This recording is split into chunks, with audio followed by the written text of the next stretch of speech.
at sasariwain lang nating muli ang kwento na ito. At alam ko po na mapapalakas po ang bawat isa po sa atin. Sabi po dito sa aklat ng Matthew chapter 15, ayan, beginning at verse 22 hanggang 28. So, iakyat natin 21. Yan. Matthew chapter 15, beginning tayo dito sa verse 21 hanggang 28. Babasahin ko po. Sabi po dito, at umalis doon si Jesus at lumigpit sa mga sakop ng Tiro at Sidon. Verse 22, at narito ang isang babaeng Kananenya na lumabas sa mga hangganang yaon at nagsisigaw na nagsasabi, kahabagan mo ako o Panginoon, ikaw na anak ni David. Ang aking anak na babae ay pinahihirapang lubha ng isang demonyo. Verse 23, datapwat siya'y hindi sumagot ng anumang salita sa kanya at nilapitan siya ng kanyang mga alagad at siya'y pinamanhikan na nangagsasabi, palisin mo siya sapagkat nagsisigaw siya sa ating hulihan. Verse 24, datapwat siya'y sumagot at sinabi, hindi ako sinugo kundi sa mga tupang nangaligaw sa bahay ni Israel. Verse 25, datapwat lumapit siya at siya'y sinamba niya na nagsasabi, Panginoon, sakluluhan mo ako. Verse 26, at siya'y sumagot at sinabi, hindi marapat na kunin ang tinapay sa mga anak at itapon sa mga aso. Verse 27, datapwat sinabi niya, oo Panginoon, sapagkat ang mga aso man ay nagsisika ay nangalalaglag mula sa dulang ng kanilang mga Panginoon. Verse 28, dito tayo matatapos sa 28. Nang magkagayoy sumagot si Jesus at sinabi sa kanya, o babae, malaki ang pananampalataya mo. Mangyari sa iyo ayon sa ibig mo at gumaling ang kanyang anak mula sa oras na iyon. Purihin po ang Panginoon sa pagkabasa po ng kanya pong mga salita. Tayo po'y manalangin. Dakila at makapangyarihang Diyos, sa pangalan ng aming Panginoong Hesus at sa patnubay ng iyo pong banal na Espiritu. Panginoon, marami pong salamat sa gabing ito, O Diyos, sa napakalaking pagkakataon po, Panginoon. Pribilehiyo po ito, Panginoon, na kung saan narito po kami sa isang platform, malaya po kami, Panginoon, na magbabahagi, magbubulay-bulay ng iyong salita. Malaya kaming lumalapit po sa iyo sa mga oras na ito, O Diyos. Dalangin ko po, Panginoon, patuloy mo po kaming samahan. Dalangin ko pong ikaw po, O Diyos, ang siyang magsalita. Ikaw po, Panginoon, ang siyang mangusap at mananatili pong bukas, Panginoon, ang aming pong puso at isipan na upang ang iyo pong mga salita, O Diyos, ito po'y malayang kumintal sa puso namin. Malayang manahan sa puso at isipan namin, Panginoon. At ito po'y magrema sa bawat araw po ng aming pong mga buhay. Sa gabing ito, Panginoon, dalangin ko po na itago mo po ako sa iyong likuran, Panginoon, habang ini-expose ang iyo pong pag-ibig, ang iyo pong makapangyarihang salita, Panginoon, na upang ikaw, O Diyos, ang siyang makita nila, maranasan, maobserbahan, at hindi po ang aking kahinaan, Panginoon. Maraming salamat sa gabing ito. At tunay nga, Panginoon, na kiniklim namin, nire-receive na po namin ang katagumpayan ng iyong gawain hanggang sa kami matapos. Maraming salamat po, Panginoon. At tunay nga, O Diyos, na ibinabalik ko po ang pinakamataas na papuri, pasasalamat, parangal at pagsamba. Ito pong aking panalangin sa pangalan ng Ama, ng Anak at ng Espiritu Santo. Amen. Praise the Lord. Hallelujah. Doon po sa ating pong teksto, mga kapatid, mayroon pong isang babaeng Kananenya. Alam niyo itong kwento na ito ay minsan 'pag dumarating po yung struggle, lagi kong naalala ito. 'Pag dumarating po yung pagkakataon ng sitwasyon na kung saan kailangan natin ng matinding pananampalataya at pagtitiwala sa Panginoon. Lagi kong naalala ito, yung kwento na ito. Kasi, di po ba, itong babaeng Kananenya po, ang senaryo po dito, ang konteksto po ay mayroon po siyang problema.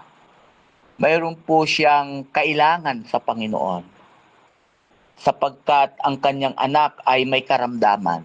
At ang karamdaman ng kanyang anak, ito po'y inaalihan ng masamang espiritu. Inaalihan ng demonyo, ika nga, sabi ng ating teksto. At ang ating Panginoong Jesucristo po nito sa panahon niya, talagang laganap na po, balitado na, bantog na po ang Panginoon sa kanyang mga ginagawang himala. Gumagawa siya ng himala sa mga panahon na yan. Di po ba, bumubuhay siya ng patay, nagpapagaling, nagpapalaya, no po. At itong babaeng Kananenya na ito, noong nakita niya ang Panginoon na magdaraan sa kanya, dahil siya ay mayroong pong pangangailangan na kahilingan sa Panginoon, nag-umpisa siyang tumawag sa ating Panginoon. At yung kanyang pagtawag ay larawan ng panalangin. Tayo po, pagka nanalangin tayo sa ating pong panahon, amen, di po ba, presence lang ni Lord yung ating nararamdaman. Na once na na-delay yung kasagutan ng Panginoon, or either hindi ka tinugon ng Panginoon, parang hindi ganun ka-expose yung feelings ng disappointment, di po ba? Kasi presence lang ni Lord. Pero ito pong babae na ito, harapan, mukhaan niyang nakita ang ating Panginoon.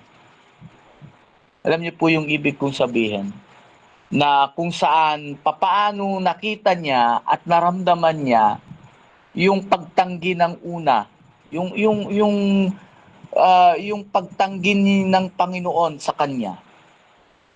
Kasi nung nakita niya ang Panginoon, sabi niya, Panginoon, tulungan mo po ako, anak ni David. Tulungan mo po ako, Panginoon. Sabi niya, tulungan mo ako, Panginoon, sapagkat ang aking anak na babae may sakit. Naalihan siya ng demonyo. Alam niyo po kasi, sa panahon po nila, once na ang isang tao po'y inaalihan po ng demonyo, nangangatal po siya. Alam niyo po yun, napakalakas po niyan. Nangangatal, nanlilisik ang mga mata at ang kanyang mga ngipin ay talagang nangangatal ng husto. Nakakatakot tignan, nakakahabag tignan. Kaya sabi niya, Panginoon, tulungan mo po ako. Ang aking anak na babae ay inaalihan ng masamang espiritu, inaalihan ng diablo. Pero alam niyo po ba na ang ating pong Panginoon ay, alam niyo po, nag-umpisa po yung trials po, yung pagsubok ng ating Panginoon dito sa babaeng Kananenya na ito, kung hanggang saan talaga siya magtitiwala. Hallelujah. At ang tugon ng ating Panginoon, tinitigan lang siya mula ulo hanggang talampakan. Walang imik eh. Sabi kasi dito walang imik, hindi umimik ang Panginoon. Noong nagsimula na tumawag itong babaeng Kananenya sa Panginoon. Sabi niya, Panginoon, tulungan mo po ako. Ang aking anak na babae naalihan ng masamang demonyo. Hindi umimik ang ating Panginoon. Sa ating pong panalangin pagka tayo po'y lumuhod, di po ba? presence lang ni Lord. Hindi mo alam kung ano ang itutugon sa atin ng Panginoon, di po ba? Pero dito mukhaan talaga. Kaya nga sabi ko, grabe po yung naging trials ng babae na ito. Very simple yung scripture, pero in actual, kung sa actual yun, tayo nga lang mga tao pagka lumapit ka, di ba? Pag lumapit ka tapos sinimangutang ka 'di po ba? Parang ano hahatakin yung damdamin mo, ano ba naman yun? Di ba? Halimbawa sa church, hindi ka lang nakamayan, halimbawang gano'n, di ba? May halimbawa pag-attend mo sa church, hindi ka lang nakamayan ni pastor, ni elder, di ba? Ni leader, hindi ka lang napansin, 'di ba? Minsan nag-hurt feelings na. Pero itong babaeng Kananiya na ito, mga kapatid, nung tinitigan ng ating Panginoon, hallelujah, hindi man lang umimik ang Panginoon, hindi man lang tumugon doon sa panawagan ng ating ng babaeng Kananiya na ito. Then ito pa, noong hindi umimik ang ating Panginoon, nilagpasan siya ng Panginoon Nilagpasan siya. Ang ating Panginoon ay nagdire-diretso paglalakad kasama ang kanyang mga alagad. Hallelujah. Then, ang ginawa ng babaeng Kananiya na ito, very exciting, amen, ay tumayo siya ulit. Then, hinabol niya ang ating Panginoon. Hinabol niya ang ating Panginoon at sabi niya, Panginoon, please, maawa ka sa amin. Panginoon, tulungan mo ako sa pangalawang pagkakataon. Tulungan mo ako, Panginoon. Naglupasay siya. Sabi ng mga alagad, paalisin siya rito, Panginoon. Paalisin mo siya. Magulo siya. Napakagulo niya. Sabi ng mga alagad. Sa pangalawang pagkakataon, ano po, lalong, alam niyo yon, hindi, yung hindi inimikan siya ng ating Panginoon. Biri ano na yun matinding trials na yun matinding pagsubok na sa kanyang pananampalataya yun. Lalo na yung pangalawang pagkakataon.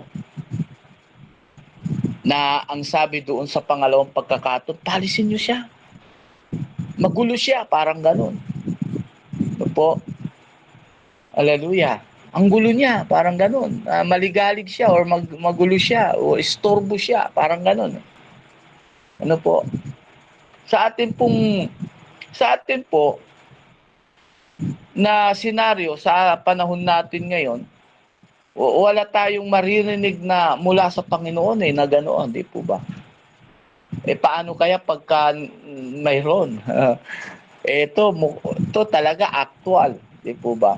Siguro baka alam niyo po 'yun, yung halimbawa ikaw ay lumapit, di po ba? Or either napahiya ka, di po ba? Baka hindi na ako mag-ano diyan, hindi na ako paano ba 'yan? Baka ang sama-sama naman, mga gano'n no? Pero itong babae na ito, mga kapatid, ano, kung atin pong susubaybayan kung papaano siya naging agresibo. Alam niyo po 'yun, may word po na ano. Kaya gusto ko pong lagyan ng topic ano, yung atin pong pagbubulay-bulayan. Bago tayo magdire-diretso dito sa atin pong talakayan, ano po, dito sa Matthew chapter 15. Gusto ko pong lagyan ng topic na a faith that won't give up. Ang pananampalataya na kailan may hindi sumusuko. Kailangan kasi natin yon, yung pananampalatayang hindi ka kailanman susuko. Kahit saang kailagay ng Panginoon na sitwasyon, hindi ka pa rin susuko sa iyong pananalig sa Panginoon. Kahit na yung sitwasyon mo'y iba na, alam niyo po yung mga kapatid, alam niyo po ba na naranasan na po ba natin yung iba yung sinasabi natin, iba yung iba yung kinikilos natin sa nangyayari sa atin. Alam niyo po yung ganon? Parang contradict, parang ganon. 'Di ba For example, medyo lalayo tayo doon sa topic natin. For example, si Sarah at si Abraham. Sabi ng Panginoon, ang promise ng Panginoon sa kanila, magkakaanak sila. Pero, sa sitwasyon nila, papaano yon? Dahil sa sitwasyon nila, menopause na si Sarah. Matanda na sila. Then dumating yung promise sa kanila ng Panginoon na magkakaroon sila ng anak. Sa senaryo ng buhay natin, alam niyo po nagrema lang sa akin. Kapag ako po ay nagpipreach noon during pandemic, sa lansangan, sa mga marketplace, basta sa matataong lugar, no po, nalagay na sa puso ko po yung mag-street preaching, evangelism, no po, na laging isinisigaw, ang laging bida ang Panginoon. Na lagi kong isinisigaw, my God is a miracle working God. My God is a way maker God. Ang Diyos ko po'y makapangyarihan. Ang aking Diyos ay walang bagay na mahirap para sa Kanya. Ang Diyos ko po'y mapagpala. Alam niyo po yung binibitawang word na gano'n. Na sa sitwasyon ko naman, unang-una yung asawa ko noon, nasa banig ng karamdaman. Ng sakit na brain tumor at hydrocephalus. Tapos, ang dami ng utang. Tad-tad na talaga. No po, wala na. As in, ang hinihigaan lang namin noon, wala nang bubong actually kasi bumagyo noon. Pero alam niyo yung sinasabi ko sa maraming tao, iba ang nararanasan. Alam niyo po ba yung gano'n? Minsan inilalagay talaga tayo ng Panginoon na yung ating pananampalataya kinakailangan hindi kailanman susuko. Amen? Kasi yung mga trials and problem, yung mga nararanasan nating problema at suliranin, hindi po tayo exempted sa trials. Hindi tayo exempted sa mga problems. Hindi tayo exempted na i-mold ang ating puso sa pagtitiwala sa Panginoon because trials is a blessing in disguise sa buhay ng mga mananampalataya. Sa kabila ng mga trials, sa kabila ng mga pagsubok na ating pong nararanasan, blessing in disguise po pala yun. Ang mga Israelites nga po nung sila'y nag-travel papuntang lupang pangako, nakarating na sila sa Red Sea. Di po ba? Sa Red Sea na yon ay mamamatay na sila, nahabol na sila Pero nandoon na sila sa Red Sea, yung dagat talaga, karagatan talaga. Wala na silang matakbuhan. Sabi nila, Moses, paano na ngayon? Paano na? Mamamatay na tayo ngayon. Paano na tayo ngayon? Saan na tayo tatakbo ngayon? Nandyan na ang kalaban. Anong sabi ni Moses? Anong sabi ng Panginoon kay Moses? O anong sabi ni Moses? Hallelujah. Sabi ng Panginoon, masdan ninyo ang gagawin ng Diyos ngayon. Kaya sabi ni Moses, pagmasdan natin ang gagawin ng Panginoon. Kaya minsan sa gitna na makikita natin na wala ng pag-asa, wala ng alam niyo 'yon, wala na talagang malusutan, matakbuhan sa sitwasyon. Hallelujah. Laging isinisigaw ng Panginoon, masdan natin ang gagawin ng Diyos sa buhay natin. Amen. Balik tayo dito sa ating topic. A faith that won't give up. Dito sa babaeng Kananenian na to. Pangalawang senaryo, 'di ba? Hinabol niya ang Panginoon. Then sabi niya, Panginoon, tulungan mo po ako. Parang awa mo na, Panginoon. Tulungan mo po ako. Pero anong sabi ng mga alagad? Paalisin nga siya rito. Susunod-sunod siya, Panginoon. Paalisin mo siya. Then dire-diretso pa rin sila paglalakad. Itong babaeng Kananenian na ito, for the third time, sa tatlong pagkakataon. Hallelujah. Nung iniwanan siya ng Panginoon, naglakad ang mga alagad papalayo sa kanya, tumayo ulit siya. At hinabol talaga ang Panginoon. at naglupasay siya at sinamba niya ang Panginoon. Sabi niya, Panginoon, tulungan mo po ako. Tulungan mo po ako, Panginoon. Ang aking anak ay inaalihan ng demonyo. Pagalingin mo po siya, Panginoon. Sa pangatlong pagkakataon, kung yung una hindi siya inimikan. Yung una hindi siya inimikan. Tinitigan lang siya. Sabi ng mga Bible scholar, mula ulo hanggang paa hindi siya inimikan. Tinitigan lang siya. Then sa pangalawang pagkakataon, sabi, paalisin mo siya. Paalisin natin siya. Paalisin niyo siya, Panginoon. Magulo siya. Parang istorbo siya. 'Di ba? 'Di ba pag actual 'yun, masakit? 'Di ba? Masakit sa actual 'yun. Hallelujah. And then sa pangatlong pagkakataon, ito na yung conversation. Sabi ng Panginoon, hindi pwede, anak. Hindi pwede. Sabi niya, walang anak na sinabi. Hindi pwede. Hindi pwedeng hindi pwedeng ibigay ang pagkain sa mga aso. Kumbaga, ang point dito is, ang Panginoon po ay para sa Israel, sabi nila. Para lang sa Israelites. Para lang sa mga Hudyo. Para lang sa mga Israelita. Ito'y babaeng Kananinya siya. So means to say na walang kaplano-plano sa kanya ang Panginoon. Di po ba? Yung word na walang kaplano-plano ang Panginoon sa kanya kasi ang Panginoon po ay para sa mga Israelita lang. Pero dahil sa pananampalataya ng babaeng Kananinya na ito na hindi magiba, na hindi matinag, na hindi matiklop, na hindi kailanman babagsak yung pananampalataya niya at pagtitiwala niya sa Panginoon, na kahit na anong maranasan niya, anong sitwasyon ng kanyang buhay, sa during na siya tumatawag sa Panginoon, sabi ng Panginoon sa kanya, hindi pwede. Alam niyo po yun, pagka sinabing hindi pwede, di ba? Hallelujah, hindi pwede na ibigay ang mga pagkain sa mga aso. Grabe. Grabe yung trials niya. Grabe yung test ng Panginoon sa kanya.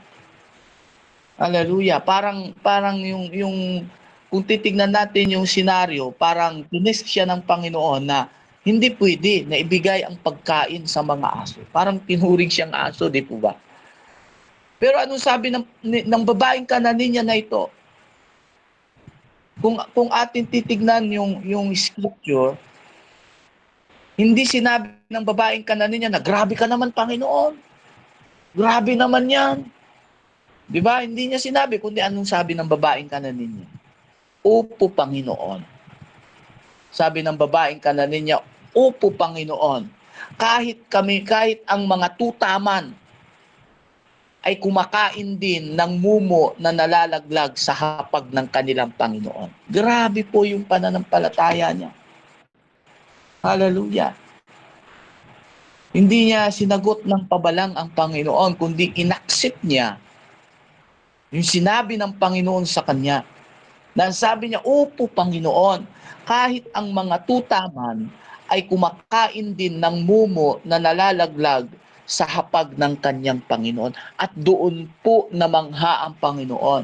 Doon po nahabag ang Panginoon sa babaeng Kananinya na ito. At doon po nagkaroon ng, alam niyo yun, naantig ang puso ng ating Panginoon sa ipinakitang pananampalataya nitong babaeng Kananinya sa Panginoon.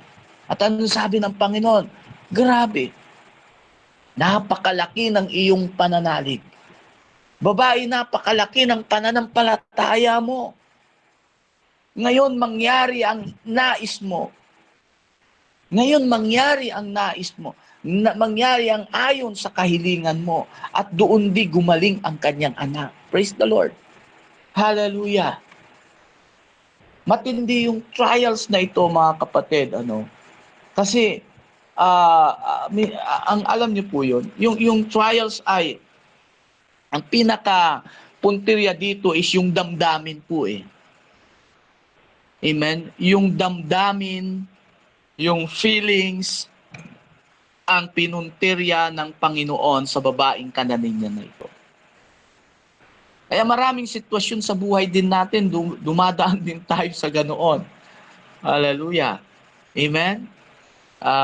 Minsan nga po, di po ba, sa message, di ba, pagka talagang very hard yung message, minsan yung message ay talaga namang nakakadurog ng damdamin, parang binabalatan tayo ng sibuyas, maraming pagkakataon na ganoon, di po ba, sa message ng Panginoon. Hallelujah. Even in our platform, di po ba, marami pong mga pagkakataon. Amen. Parang yung message ay binabalatan tayo ng parang sibuyas, pero after noon, hallelujah, yung pala yung magpapala sa atin. Yung pala yung magpapalago sa atin. Yung pala yung magpapatatag sa ating pananampalataya. Di po ba? Hallelujah. Sabi ng Panginoon sa babaeng Kananenya, nung narinig ng Panginoon yung tugon ng babaeng Kananenya na ito sa Panginoon, napakalaki ng iyong pananalig. Mangyari ang ayon sa nais mo. Gumaling din yung babaeng yung anak niya gumaling kaagad. Amen. Hindi na pinuntahan ng Panginoon para ilihans, para kung ano man. Di po ba? Parang ah, yung tauhan nung kapitan, di ba? Huwag ka nang pumunta doon, Panginoon, sabi nung kapitan eh. Yung tauhan niya may sakit din eh. Sabihin mo lang ngayon na magaling niya, magaling na yun. Alam niyo yung faith, di ba? Yung pananampalataya. At dito ay mapapansin natin, feelings ang trial ng babae na ito. Feelings, damdamin. Minsan kapag yung damdamin po natin, kapag ang damdamin po natin ay matibay, hallelujah, hindi madaling tumiklop ang damdamin. Ang damdamin po kasi nahuhulma po yan. Nahuhubog po parang kaisipan. Kung ang isip ay nag-a-upgrade dahil sa study, ganun din po ang puso. Yung heart ay namumold din po yan ng Panginoon. Minumold ng Panginoon yung damdamin natin para sa ating paglilingkod. Amen.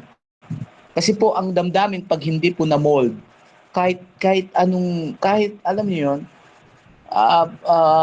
kahit na mataas ang edukasyon ng isang tao, kapag ang puso ay maramdamin, ang puso ay hindi nahulma, ano po, titiklop at bibigay ka agad yan. Ayaw ko na maglingkod kasi ganito eh, kasi ganun eh. Parang ganun. Pero dito, minumold ng Panginoon ang damdamin po ng babaeng Kananin niya. Even sa atin, hinuhulma ng Panginoon yung heart natin. Dito mayroon akong napansin. Hallelujah. Sa babaeng Kananin niya na ito. Kung paano niya nakayanan yung trials ng Panginoon sa kanya. Una, mapapansin natin, siya po ay malapitin sa Panginoon. Kasi po sa kanyang problema eh, 'di ba? Sa panahon po nila yung inaalihan eh, nangangatal po 'yan. Nagwawala talaga yan. Sobrang lakas po niyan. Marahil itinatali nila, ganon, na nalilisik ang mga mata, ganon, hindi nangingisay-ngisay, yung mga ganoon ba, yung mga inaalihan ng diablo, tas nangangatal yung mga ngipin na malakas siya. Wala siyang ibang, hindi nagdalawang isip na lumapit sa Panginoon. Minsan maraming beses tayong gano'n. Kunting problema, lapit sa Panginoon. Di po ba? Wala tayong ibang first priority, lapitan ang Panginoon. Ganun po ang ugali nating mga mananampalataya, lapit sa Lord, lapit sa Panginoon. Malapitin ang puso natin sa Panginoon. Walang problema doon. Ang heart natin talagang likas na malapitin sa Panginoon. But minsan tinatry yung heart natin sa pagiging malapitin sa Panginoon. Minsan dinidiscourage. Di ba? Maraming pagkakataon, katulad ng babaeng Kananenya. Nung lumapit siya sa Panginoon, Anong ginawa ng Panginoon? Hindi siya umimik. Di ba? Hindi umimik ang Panginoon. Tinutry ni Lord yung pagiging malapitin niya sa Panginoon. Hallelujah. Minsan sa buhay natin, maraming ganon. Marami tayong senaryong ganon na tinatry ni Lord yung pagiging malapitin natin sa Kanya. Na para bagang hindi tinutugon ng Panginoon yung mga prayers natin. Naranasan po ba natin yun? Na how many years na yung ating prayer request until na wala pa? Di po ba? Hanggang kailan? Hanggang saan? Itong babaeng kananin niya nito, actual, na hindi siya tinugon ng Panginoon. Sa atin, for example, ilang taon na ba yung prayer request natin? Pagka umabot ng 2 taon, wala naman, di naman bago na lang tayo ng ating prayer request. Hanggang ngayon, wala pa. Di ba? Tinatry ng Panginoon, hallelujah, yung damdamin ng pagiging malapitin sa Kanya. Naranasan po ba natin yung pagkatapos ng platform, pag-off, masama pakiramdam natin? Pag naranasan nyo ba yung galing sa church, sarap-sarap ng ating pagpupuri sa Panginoon, pag-uwi, daming problema. Pag-uwi, masakit may lagnat. Alam niyo po ba yung gano'n? Naranasan po ba natin yung ganoon? Hallelujah. Pangalawa, mga kapatid, kung bakit nakayanan ng babaeng Kananenya na ito, naniniwala po ako na mold ang damdamin ng Kananenya na ito, ng babaeng Kananenya na ito, ang kanyang puso. Pangalawa, nung tinry ng Panginoon yung kanyang pagiging malapitin, hallelujah, mayroon po siyang nakayanan niya yung palisin niyo siya rito. Kasi napagulo siya, Panginoon. Grabe yun, di po ba?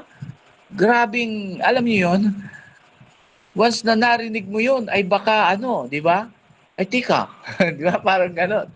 Di ba mga kapatid? Hallelujah. Yung mga ganoong senaryo. Pero hindi eh. Nakayanan ng babaeng Kananenya na ito kasi ang kanyang puso, bukod sa malapitin siya sa Panginoon, mayroon po siyang pusong mapagpakumbaba. Humble heart. Wala pong mahirap na problema sa isang taong may pusong mapagpakumbaba. Hallelujah. Amen. Yung puso ng isang taong humble, mahabang pasensya niyan. Di po ba? Hallelujah. Sige lang, pasensya yan. Sige lang, pasensya yan. Sige lang, pasensya yan. Pero, sabi nga nila, sabi nga may kasabihan po pag napuno ang salok, kakalasin. Alam niyo yung ganon? Naubos na ang pasensya, parang ganon. Naubos na yung patience niya. Ibig sabihin yung pagiging humble niya ay nasobra-sobra na. May tawag doon naabuso na ika nga, no? Naabuso na, nasobra na. Parang ganon eh. Di ba mga kapatid? Hallelujah. Pero alam niyo po, dito ko po itong scripture na ito, dito ko po napulot na mayroon pa palang mas pinakamababang puso sa humble heart.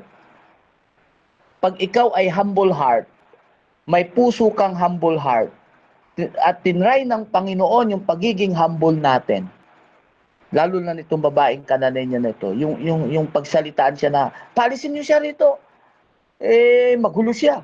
Parang ganon. Magulo siya.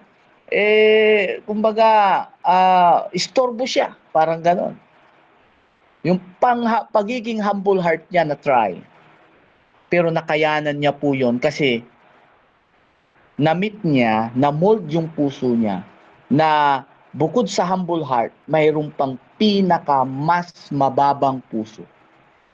Nung nagkaroon na sila ng conversation ng ating Panginoon, ano sabi ng Panginoon sa kanya? Sa pangatlong pagkakataon, hindi pwede. Hindi pwedeng ibigay ang mga aso o ang mga pagkain sa mga aso. Pero pansin natin yung conversation nila, yung sabi ng babaeng Kananenya na, Opo Panginoon, kahit ang mga tutaman ay kumakain din ng mumo na nalalaglag sa hapag ng kanyang Panginoon. dito po pumapasok po yung tinatawag na mapagparayang puso.